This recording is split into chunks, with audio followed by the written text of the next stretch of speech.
ഛത്തീസ്ഗഡിലെ കങ്കറിൽ ഏറ്റുമുട്ടലിൽ വധിച്ച 29 മാവോയിസ്റ്റുകളെയും തിരിച്ചറിഞ്ഞു എന്ന വാർത്ത വരുന്നു. കൊല്ലപ്പെട്ടവരിൽ 14 പേരും നിരോധിത സംഘടന CPI മാവോയിസ്റ്റ് അംഗങ്ങളെന്ന് പോലീസ് പറയുന്നു. ഈ മാസം 16-ാം തീയതി സുരക്ഷാ ഉദ്യോഗസ്ഥന്മാരുമുള്ള ഏറ്റുമുട്ടലിലാണ് 15 സ്ത്രീകൾ ഉൾപ്പെടെ 29 മാവോയിസ്റ്റുകൾ കൊല്ലപ്പെട്ടത്. ബൽറാം നെടുങ്ങാടി ഡൽഹിയിൽ നിന്ന് മറ്റു വിവരങ്ങൾ നൽകും. Balram, welcome back to morning show. പറയൂ. SKN ഈ കഴിഞ്ഞ ഏപ്രിൽ 16-ന് സമീപകാലത്തുണ്ടായ ഏറ്റവും വലിയ മാവോയിസ്റ്റ് വേട്ടയാണ് ഛത്തീസ്ഗഡിലെ കങ്കറിൽ നടന്നത്. ഈ ഏറ്റുമുട്ടലിൽ 29 പേരാണ് കൊല്ലപ്പെട്ടത്. ഈ സംഭവത്തിന് പിന്നാലെ തന്നെ ഇത് തെരഞ്ഞെടുപ്പ് പ്രചരണത്തിലും ഒരു വിഷയമായി ഉയർന്നു വന്നിരുന്നു. കോൺഗ്രസ് വക്താവ്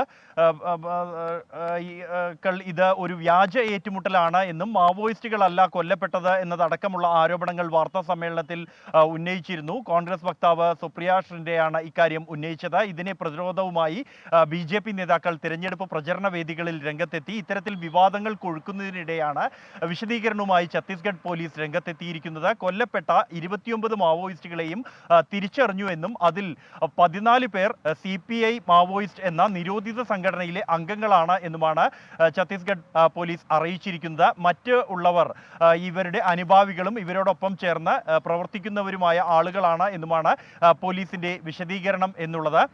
ഈ കൊല്ലപ്പെട്ട 29 പേരിൽ 15 പേർ സ്ത്രീകളാണ്.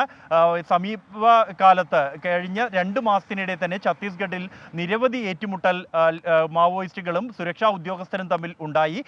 ഈ 2 മാസങ്ങൾക്കിടെ തന്നെ 60-ലേറെ മാവോയിസ്റ്റുകളാണ് മേഖലയിൽ കൊല്ലപ്പെട്ടത്. നേരത്തെ 18 പേർ 2 ആഴ്ച മുമ്പ് ഏറ്റുമുട്ടലിൽ കൊല്ലപ്പെട്ടിരുന്നു. സമാനമായി ഈ തെരഞ്ഞെടുപ്പ് പ്രഖ്യാപിച്ച ഒരു സാഹചര്യത്തിൽ മേഖലയിൽ മാവോയിസ്റ്റുകൾ തെരഞ്ഞെടുപ്പ് അട്ടിമറിക്കാനുള്ള ശ്രമങ്ങൾ നടത്തുന്ന എന്ന രഹസ്യ വിവരത്തെ തുടർന്നാണ് ഈ മേഖലയിൽ മാവോയിസ്റ്റ് വിരുദ്ധ ഓപ്പറേഷൻ സജീവമാക്കിയത്. ഇതിനെ തുടർന്നാണ് തുടർച്ചയായി ഇത്തരത്തിലുള്ള മാവോയിസ്റ്റുകളുമായുള്ള ഏറ്റുമുട്ടലും മാവോയിസ്റ്റുകളെ വധിക്കുന്ന സംഭവങ്ങളും ഉണ്ടാകുന്നത് എന്നാണ് ഛത്തീസ്ഗഡ് പോലീസിന്റെ വിശദീകരണം. SKN.